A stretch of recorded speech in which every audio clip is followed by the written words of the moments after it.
Lakini maisha ulisema tu ni freestyle. Hakuna kujichunga. Sio najichunga daktari. Unajua nishapata results. Nimepata result. Umeoa? Bado. Hujaoa, uko na watoto? Bado. At 23 hauna watoto na hujaoa? Result nimepata na sio mzuri sana. Kwa shida ni gani daktari? But usijali, hii si mwisho wako. Watu washaigonjeka hii magonjwa.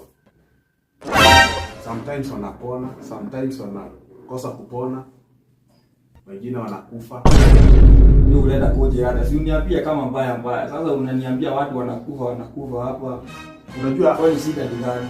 Ukizingatia ushauri wa daktari, unaweza ishi muda kiasi. Kiasi? Muda mrefu. Kama unataka kusikia muda mrefu. Sawa? Niambie shida ni gani? Tumepima pituitary gland yako. Pituitary? Umepimwa pituitary gland. Ukapimwa medulla oblongata. Hizo kai ni na pia amekupima olecranon process.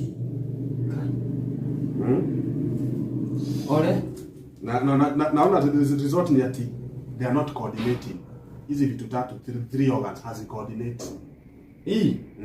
Umekuwa ukitumia nini? Jua saa ina hiyo. Hizo ndio dawa zangu. Hakuna kitu kingine unatumia? Situmiangi dawa. Umeona daktari hajasoma mtanganye? Situmiangi. So result si ati ni mzuri sana. Naona uko na dementia. Guy. Uko na dementia. Wacha ni Jehova. Guy. Sasa daktari hiyo. Sasa unasema nitakufa at 23 years. Dementia. Nitakufa. Huwezi kufa. Sasa si tuta prescribe dawa kidogo tuone kama utapona. Ni ugonjwa hii. Ni aina ya ugonjwa.